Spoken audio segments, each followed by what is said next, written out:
Hey, what's going on, everyone? This is Evan with Tri-Card Games, and we have a deck profile for you for the local Win-A-Box tournament. This is Aaron. He is playing Kashtira today in one of his very own boxes of Tactical Masters by the help of Dale and The Rock. So, wonderful play. Love the play, man. Can you show us what your deck profile this week was? Oh yeah, absolutely. So, pretty much for the start, we've got the stock and standard. You know, you got the 3 unicorn, and then we've got the 3 Fenrir. And then from mine, I've got just the 1 Rosehart, the 1 Scareclaw Kashtira, and then the 1 Ogre. So what's the reasoning behind the one Rosehart? I see some people run 2, some people run 3. I don't really like to see it in my opening hand all that much, especially more than 1 copy. So I'm happy with 1. I've never really been in a duel as of yet where needing another one has come up because where the deck recycles so much through birth, preparations. So I'm generally pretty happy with 1. So that's what we stick with too. So that way we got extra room as well for some more tech and whatnot. That's it for the Kashtira monsters. And then right off the bat, we've got the 4 field spells. Pretty stock and standard. So we're in the 3 pressured planets. 3 pressured planet and the terraforming. Yep, because you want that in your opening hand pretty much at all times.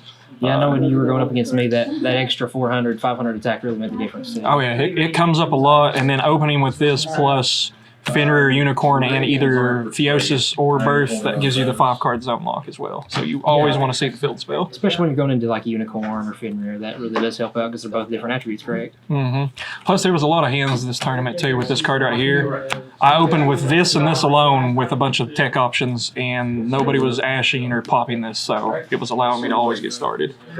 Yeah, I think I might eventually run Ash in my side because I seem to be a common denominator too. Oh yeah, it's the most represented card in the game by far. Like Ash is I think the only hand trap that beats Ash right now is just Imperm. Yeah, Imperm's a solid pick. Oh yeah, big time. And then we've got the 3 Theosis, straightforward, 3 Birth.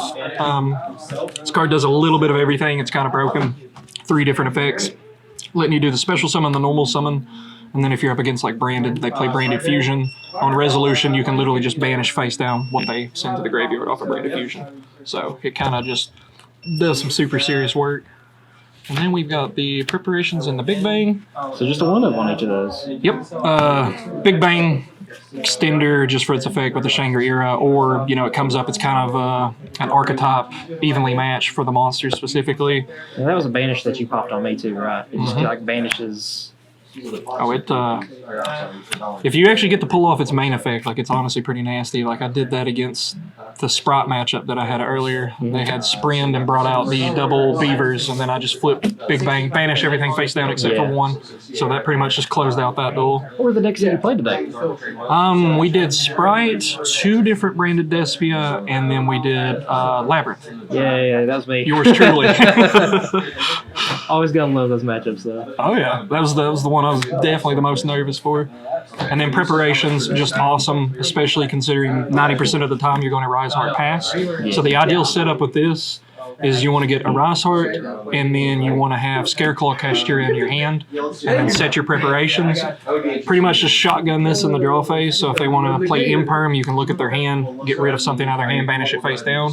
And then if they Kaiju your Rosehart, you basically will go Scareclaw, banish the Rosehart from the graveyard, then use this, bring your Rosehart right back out to the field. So it just literally will recycle it right to the board if you get Kaiju. And this is your daily friendly reminder to not play an Imperm column. Oh yeah, that's something we all get a little bit guilty of right there. Yeah. We've all done that one. I've done it at least once. So. And then for the tech options, the generic Pot of Prosperity, I mean, this might as well say Kashtira of Prosperity. Staples, man. Staple, 3, always in this deck no matter what. And then I am running the 3 crossouts, mainly just for Nibiru and the Mirror Match. It's very good. Plus, you can use this as an extender at times. Like if I need to get another body on the board, I can just play this and just call Unicorn or Fenrir just to banish it and then bring it back out with Birth just to have the extra body on the board. So very, very helpful, very good in the matchup, the Mirror Match. And then on top of it, we want to lock some zones, so if you get this in your hand plus your combo pieces, they can't nib you. You just lock all their zones. And then pseudo FTK at that point. And then we've got 3 Forbidden Lance.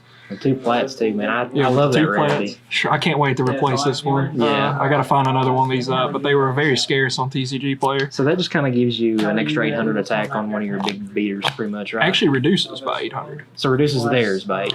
Anything you target with this goes down by 800 and then is unaffected by spells and traps for the rest of the turn. So this is the reason why you become imperm proof with this. It allows you to swing over things. In certain matchups, you get a weird interaction with this too, where they actually need to use a spell or trap effect on one of their monsters. So you can just chain lance, make it unaffected, stops them in their tracks. I heard that.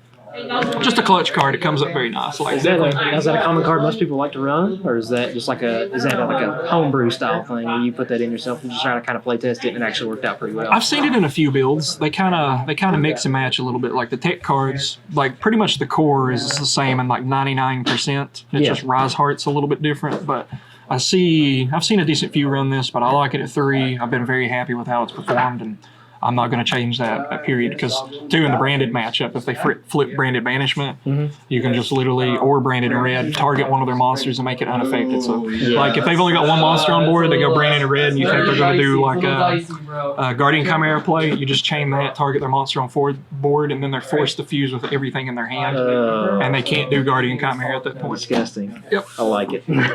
Big time. Pretty common one here. We've got the double set of books. We got 2 Book of Moon, 2 Book of Eclipse. Again, very, very good in the mirror match. Good against a lot of things. It really, really hurts Sprite. You let them commit, 3 or 4 bodies on the board, flip Book of Eclipse, flip them face down. They're pretty much done at that point. There's not much that can chain to it either. Right? No, not particularly, especially not in those situations. I mean, because it's an amazing going first or going second card because, you set it. Have that for interruption on their turn. Plus, if you go second, even against like a Sprite board, whatever it may be, they have to do something about this. Yeah. And it really, really hurts Kashtira, which is another reason I like to have them in here because good in the mirror match and it's cross-out targets. So if I got cross-out, they try to Book of Eclipse, chain cross-out, get rid of that. Nice. Yeah, because if you special summon a Unicorn, for example, and then they just immediately flip it face down, you're kind of just dead in the water at that point. Nice. I already see them, the hand traps. Yep, we've got a pretty simple package. We've got 3 Ash, and then we got 1 Nibiru. Cross out target. If I open up with the combo plays and I have cross out in my hand, then there's no fear. We're gonna go zone locking. My matchup where I went first against the branded deck, I had the ability to do the zone locks. I had cross out of my hand, so we just burned through it. Sure enough, when I brought out Diablosis, they flipped Nibiru. We just cross out, negated, proceeded on, locked all their zones, and then FTK. How was have you ever thought about siding a sphere mode for like those Labyrinth matchups as well? Because that seems to be a popular card. Those or Lava Golems or anything like that, maybe run one of, or kind of switch out with Nibiru as a flex. It actually won't stop those because they're just inherent summons, so they do not activate. So even if you were to cross out something like a Lava Golem, it's just gonna summon it right to the board. Okay, so it's specifically for because Nib is actually the only one out of the 3 that. Yeah, Nib is the hardest counter to this deck, which is why everybody pretty much just goes a Rise Heart Pass. So if we run cross out plus 1 Nib, if we draw cross out, we don't have to fear Nib. We just play like normal. And then lastly, we've got 2 of the Sticky Kaiju. Kaiju's pretty much just speak for themselves. This one is a level 7 and it's an earth, so a lot of people can't use it as like a fusion material for things. And then if you do hard draw both of them, you can Kaiju and then to your opponent's board and then also special summon your own to the board. So then now you got a level 7 on field too. So you just ping it to, or find a way to, well, whatever you have in your sideboard, you could probably pull that card that you mentioned in your sideboard and pull it from them. Oh, so Kaijus are awesome. Kaijus are super good right now. So I main deck 2 of those. Going first, like after post side, I'll usually take both of them out and swap them out for something else. But very, very, very handy card to have. And then now we can go on to the bread and butter here, the extra deck. There will be a few changes to this for the regionals coming up, I'm thinking. Like namely, we have double Rise Heart right now. I'm thinking I'm going to bump this up to 3 because in the mirror match, if they yoink one of them and then you only have 1 more to play on, if they can out that, you're kind of just dead in the water because, I mean, this is your boss monster. You need to get this out. So probably going to bump him up to 3 for regionals so that way, or if unfortunately they go Diablosis and Unicorn and they rip 2, they can shut down your entire Rise Heart play. So probably going to take this to 3, but We got 2 right now. We got time to do one more. And then we've got double Shangri-Ira. This is stock and standard. Every Kashtira deck, you do 2 of them. If you can get 2 on the board, you do the 5-card zone lock. This card is incredibly powerful. I have won duels literally going to Rise Art or Shangri-Ira Pass with like a Fenrir on the board with it. And then standby phase, you bring out extra. And then if you combine this with the field spell, when this activates in the standby phase, you literally just get the pop things. So I've been in situations where they negate this standby phase with like imperm. And then we go in the main phase, they activate something, and then I dueled a branded player one time. They imperm this, so I couldn't bring anything out. They played Branded Fusion. I used my birth that was on the board. I banished their graveyard face down, which will trigger this. Even though it's negated, it will still activate, which will then trigger your field spell to pop something on the board. So you get a destruction effect. So very, very nice. Very, very good card, especially in ground games, and just got destruction protection too. So if it were to be destroyed, you detach a material. So super, super, super Yeah, good. the locks is what really kills. Like that kills Lab so hard. Oh yeah. If it's especially if you get a bad dice roll, like Oh, losing yeah. by 1. Yeah, that was a good one for sure. When you go first against our Labyrinth player here, and you just lock all 5 spell and trap zones. Yeah, so it's pretty just GG. that'll shut it down. It's like, okay, game 2. Yeah. And then we've got double Zeus. Oh, Pretty much speaks for itself. You got to have 2 because if you run 1, it's going to get ripped immediately. And then this always comes up clutch. Summoned it one time today. Cleared out a bunch of back row with a branded player. They had Beast. They had branded Lost set cards, so we just used that to wipe out the back row. Zeus speaks for itself. Everybody loves Zeus. I even run 1 in labs just to have it, just in case. Oh yeah, that's pretty much Zeus in a nutshell, just in case. And then we've got Mind Hacker, Diablosis. Yeah. 1 copy is all that you need, because if you're in a mirror match, they're going first, they rip this. You're not going to be trying locking zones going second anyway, so 1 copy is enough. Deserves to be on the ban list. I would hope that they actually do ban this in May, because if they ban this, fixes a lot of problems with the deck. You won't be able to do a 5-card zone lock anymore first turn. And then on top of that, you can straight up mill people out with this card because you will end with a total of 8 cards of those banished face down first turn. And then next turn, if you banish anything else face down, that'll make 9, and then this activates again, so now they lose 9 more cards out of their main deck. So Over half, almost half. yep, so they've lost half their main. I won 2 duels today because I banished all the copies of Albaz in the branded deck players. Yeah, they lost every Albaz. I won the duel. I mean, there's nothing you can do at that point. What? Now, is it just a level, is it rank 8 or rank 7? It's 7, just Oh, 2, wow. any 2 level 7s. This card saw a little bit of play in some things like over the years, but yeah, it was like it was made for this deck. It's an honorary Kashtira card. That's awesome. And then we've got 1 big guy. Yeah, I love the big guy. Thinking about taking him up to 2 because he's the primary target in the mirror match right now. If they use Diablosis, they're like pretty much always just going to rip this out of your extra deck. So I think about running up at 2 because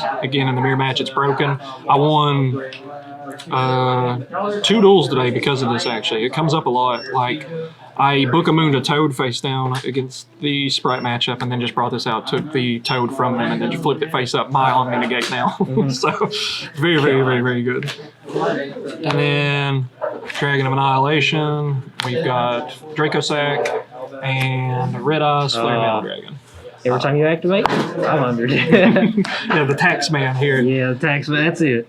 He can be used, in the time situation. 99% of the time, the most play he sees is getting banished face down for Pot of Prosperity. Like that's pretty much his utility. Dracosac, he's cool. He's a good out to like Skill Drain, for example, because he can tribute himself to pop a card on the board, so he outs things like that. Plus, when he has the tokens, he can't be destroyed by battle, so you can just swing into something.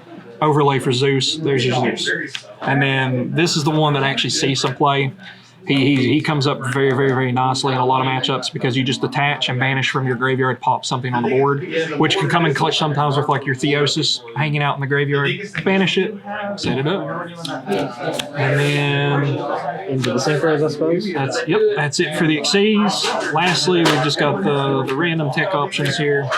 We got Baron, Garua, Goliath, and Lingaribo. Lingaribo being just for the if somebody wants to get frisky and give me an Ibly, we can link it off for Lingaribo. Fenatrak Goliath, banish it off a Pot of Prosperity, attach it to your Rise Heart as a material, makes it indestructible by card effects. Garua, just attaching it to a Rise Heart, so if they kaiju, you at least get something out of it. You can draw 1, so you get to draw 1 if they kaiju. Baron, I used him 1 time this duel, or this tournament. It's just for those situations, you special summon your Fenrir, your Unicorn, and then normal summon Ash Blossom, go into Baron. You got a Baron on the board. 9 times out of 10, it's also getting banished for Pot of Prosperity, but it can come up. But we're also thinking about, I might even take Lingeribo out and put in the Elder Entity, just for a pop on the board. Intis, yes. Yeah, Intis. And then that's it for the extra deck. And lastly, what we have here is the side deck, which we open up with Free Shifter. Completely destroys anything that is not Kashtira. So 3 in the side deck for sure. Very surprised that it's not went up in price. I guess it's where it's been printed to death so far. I know it's the 2022 team. Mm-hmm. So it's still a very affordable hand trap. The biggest problem with it is pretty much nothing outside of Kashtira can really effectively run it, because you're hurting yourself just as much as your opponent. But side deck for sure, especially with regionals coming up, because I expect close to half of my duels are going to be mirror matches with Kashtira. This is completely dead against them, so I don't want to main deck it. And then evenly, pretty self-explanatory. It's my back row hate essentially, and for just clearing boards against like Sprite, force out a negate or just clear the whole board. Yeah. And then we've got, right now, I've got 3 D-barriers and 1 trap trick. So basically 4 D-barriers. It's pretty much an auto win if you flip this up against Branded or Sword Soul, something like that. Call out Fusion or Synchro. Mm-hmm. Which I am thinking about swapping these out for Dark Ruler No More. Just because for going second, Sprite, Dark Ruler just completely destroys them. And then I thought about also swapping these out for Triple Solemn Judgment too. Because Solemn's just awesome. You still got a couple weeks until the regional over at Lexington, so there's still plenty of time to figure out. Oh yeah, we got 2 weeks. Yeah, 2 weeks of this. A lot of tweaking and tuning we're going to be doing. Oh, big time. And then we've got Macro Hate, Double Cosmic, Feather Duster. I wonder why you cited those. Right. Didn't get to see them against you though. Didn't really get to use any of the side deck stuff against you. Because that's typically how it goes for me. I don't even know why I bother with a sideboard, because I never see my sideboard. Like I'll put in 9 cards and never draw any of them. But Cosmic, really, really, really good. For the banish, it's super good. It hurts a lot of things. It gets around Lord of the Heavenly Prison. It hurts Runic so bad because it gets around the Hugin to get rid of their field spell. Feather Duster, it's just Feather Duster. Feather Duster's awesome. Yeah, I think I had Omar pull a Feather Duster on me game 1. I set 5 pass, Feather Duster. I actually sided Feather Duster against him because his version of Branded run a lot of back row with Branded Lost, Branded Beast, and then I'm just setting back row. So our game 2, I literally just opened up Feather Duster. It was like, there goes his Dragoon negate. Yep. And then lastly, we got two Econ. Super. Yep. Very, very helpful. Super, super good in the mirror match. Going second, you can use it to dodge imperms. If you're going to get Sword Soul, you can dodge Chi Chow with that. Just tribute your monster off, take control of whatever they have. Really, really, really good against the Branded mirror match. Just a very, very good, consistent card. I've seen a lot of people main deck it, but I'd rather just have the Kaijus for the main deck overall. But yeah, Econ is super awesome. I thought about running a copy of Change of Heart also, but not super concerned about it. I think I'm probably just going to stick with the double Econ. And that's pretty much it. That does it. That is that's the big dog Kashtira. Yeah. Oh yeah. Aaron, we really do appreciate you showing us your deck profile, and we look forward to seeing what you got in regionals here in the next couple weeks when we go to regionals. So I was really wanting to get some good practice. Congratulations on your wins, and good to we'll see you next time. Yep. Remember, kids, do it for Dale. Yeah. Guys, my name is Thomas or Evan from Track Car Games. We'll see you next time. Like and subscribe to Tom. Thanks, guys.